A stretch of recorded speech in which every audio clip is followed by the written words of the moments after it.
Robinson. And when I'm not out on the golf course, I'm listening to writingthegarykellys.com.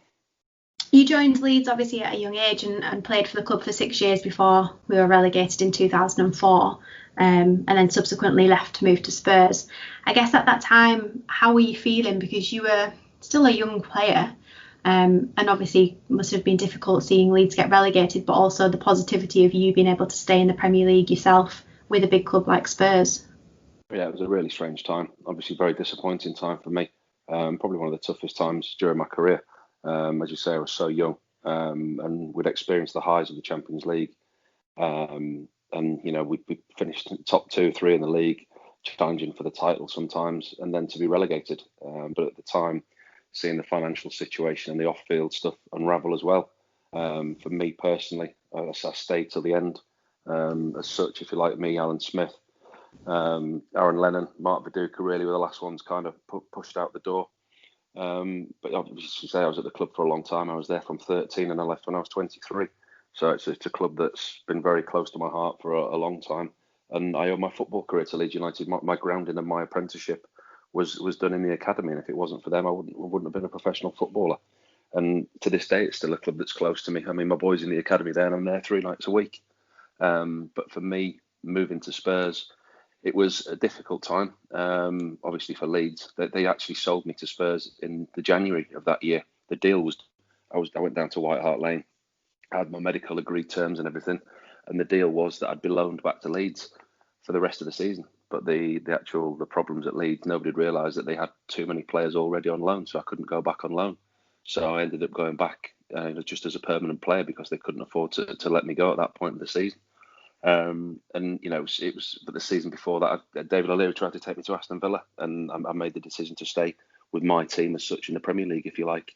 So I would say of the fire sale, I was one of the last ones out the door.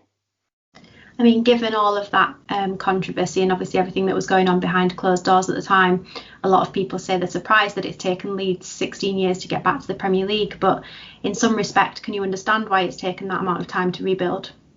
Well, it's taken a long time, but I mean, like everyone, you couldn't foresee what was going to happen in the future of Leeds United once they got relegated. It was a case of, right, okay, let's take stock and hopefully get back up into the Premier League. Leeds United at that time were never even thought of as a championship club, never mind a club that would end up playing in the 3rd tier of English football, which, I mean, it's mind-blowing.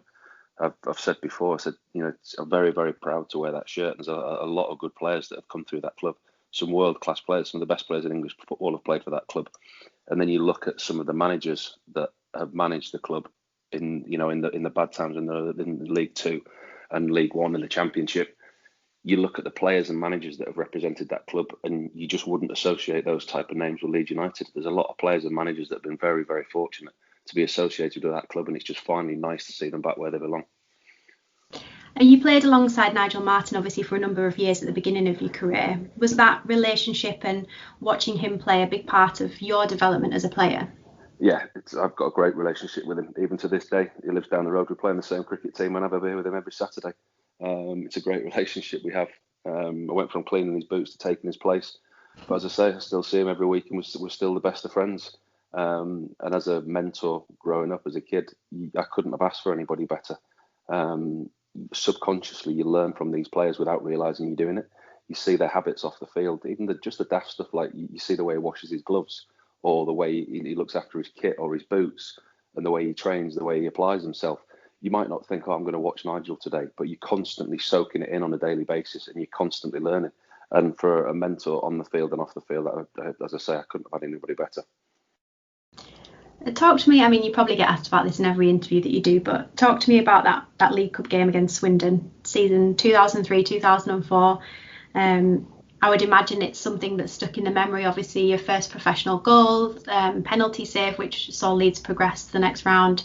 That has to be one of the highlights, surely, of a long career. Yeah, it's a Roy of the Rovers moment.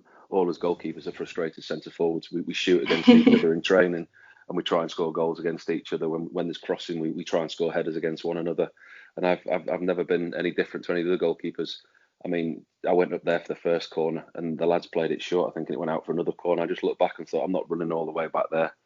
And I've ended up getting on the end of the corner. And it was just, honestly, it's a moment that I'll never forget, scoring a goal in front of the Kop.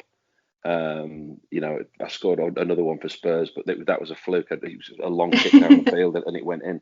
The Leeds goal is, I mean, it's so special to me. And as I say, you can only describe it as like a Roy of the Rovers moment, scoring the equaliser in injury time and then saving the penalties for us to win it. And it was at a very difficult time at that stage. Peter Reid had come in, and the club was struggling. And if we'd have been beaten by lowly Swindon at the time, it would have been a real blow for us. Now, a little bird tells me, and forgive me if this isn't quite true, but it's just information that's come to me today, that were you the ball boy behind the net when Yeboah scored his iconic goal against Liverpool? I was, or is that a complete fluke? That is true. There's a little spotty adolescent sat by the post. If you watch it closely, I remember the old tracky tops. Remember, like the overall tops. Yeah. We're probably too young to remember them. The Thistle Hotels on them, and they had great big yellow lapels on them. And if you watch the goal, you can just pick out the spotty little kid at the side of the goal, and that was me. And it's quite ironic actually, because then I went on to take David James's place in the England team many years later.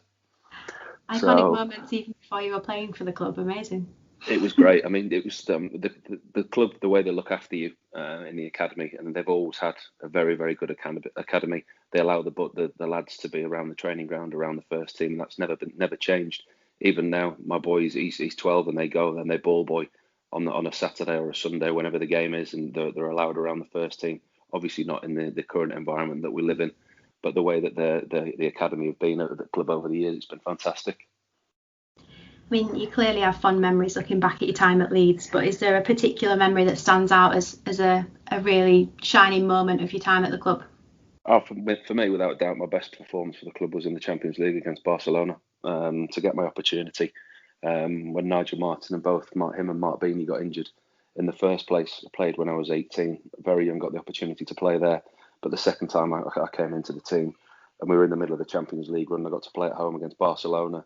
And that night in the San Siro, that everybody, we still talk about to today, and the documentary that you can see on the TV that I've played a big part in. It's the fond memories that all the players have got, and the close group of players that we've got, that run, that European run that we've had. Yes, the stuff that ensued after that, it's a very difficult time, but it's memories that you can never take away from people.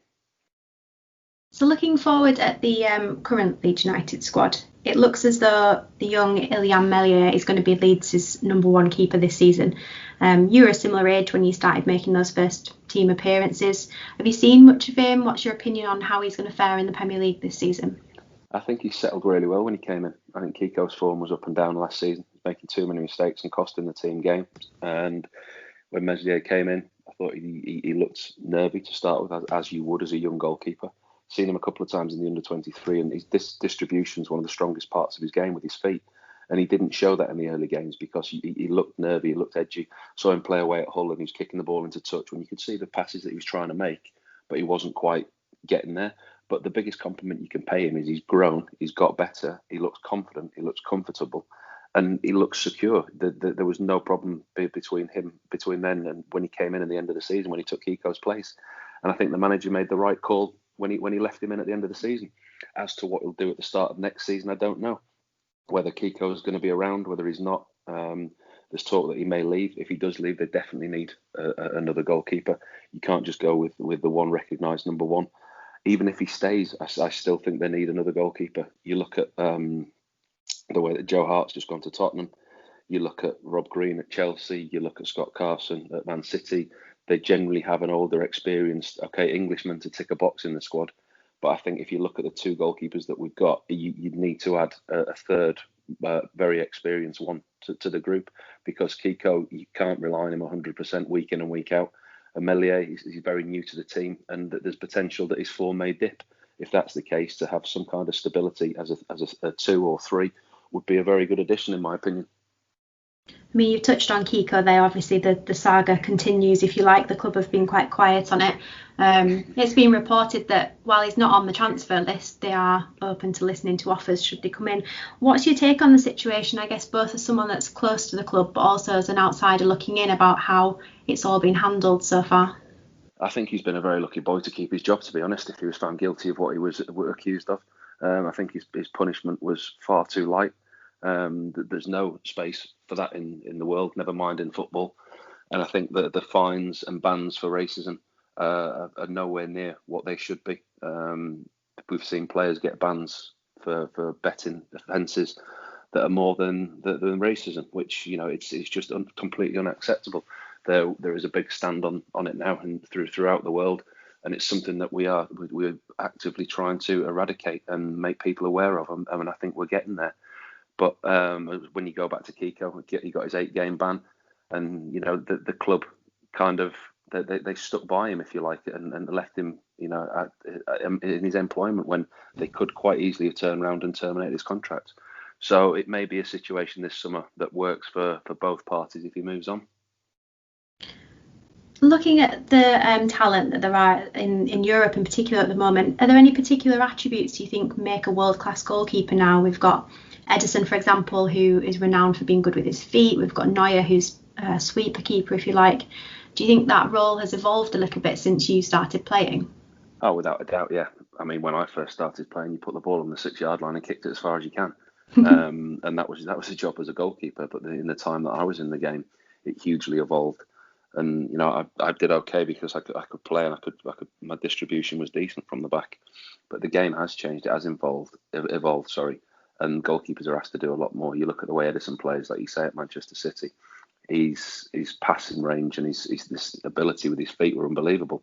If they'd have won the league by a number of points, I'd have loved to have seen Pep Guardiola play him centre midfield and give him a go. He's that good. But the role has changed, massively changed. And we've seen the likes of Hugo Lloris at Spurs sometimes struggle with it, what the manager asks him to do. But the biggest impact you can have for the benchmark for any goalkeeper at the moment is Alisson at Liverpool. You see the impact that he's had on the team. They had 2 decent keepers in Mignolet and Karius, but neither were top-class goalkeepers. But you see the impact that a top-class goalkeeper and a top-class centre-half in Van Dijk can have on a team, and that's how important it is. I think he's been outstanding this season, Alisson. He's been the best in Europe for me. So just touching on England for a second, you obviously made 41 appearances for the senior team. Calvin Phillips has recently had his first call up to the senior squad. Is there any advice you'd be looking to give him at this moment in time, a huge moment in his career so far? It's a great moment for him, and it's one that's thoroughly deserved. I think he's been outstanding last season and the season before, and he's one of the most improved players that I've seen. The way that Bielsa's turned him into a regular and very key to everything that the team does. They struggled at times when he didn't play, and they had to find a solution with Ben White in there. But he'll go and be part of that England setup, and it's another level up. When you're playing with the best players in the country, and you notice that, and the training. I don't think the intensity of training will surprise him because of what he's used to with Bielsa and the way Leeds train. You'll do very well to find a manager that trains with the same intensity as Marcelo Bielsa, but the standard of players that will be working with on the training ground, on and off the field, he'll just improve as a player and a person. Final question from me. It's coming on 3 years since you officially retired. So what are you focusing your time on these days? I'm really happy at the moment in my life. I'm starting my second half of my life as such. I've got a great work-life balance. Work a lot in the media, so I've started to do a little bit more over in this country with Sky Sports. I've worked closely with Richard Keys and Andy Gray over in Qatar with beIN Sports, and general freelancing in the media. And as I say, my work-life balance is good. I get to see my kids playing their sports, running them around everywhere, here, there, and everywhere, while I also keep myself busy with the football side of things. And the golf courses are open, of course, which is a great bonus. Priority. Final question for me then, final question. Putting it out there, where do you think Leeds are going to finish in the table this season? I think they'll finish mid-table. I don't think they'll struggle this year. I think we saw the way they performed against Arsenal last season. If they play well defensively, if they get it right defensively, I think they'll finish mid-table. But I'd take 17th right now. I wouldn't care. 17th would be a result right now. But the players that they've got, the way that he's adding to the squad, and the way that the manager goes about his tasks, they gave away too many chances in the Championship last year, and they get caught times. If they can take that out of the game, and if Rodrigo comes in and scores some goals for us, because in games last year they were creating 5, 10, 12, sometimes 15 chances a game and only scoring 1 or 2 goals. Now that's not going to happen in the Premier League. They're going to create maybe between 1 and 5 chances a game, and somebody's got to take at least 1 or 2 of those if they're going to win football matches. Thank you very much, Paul.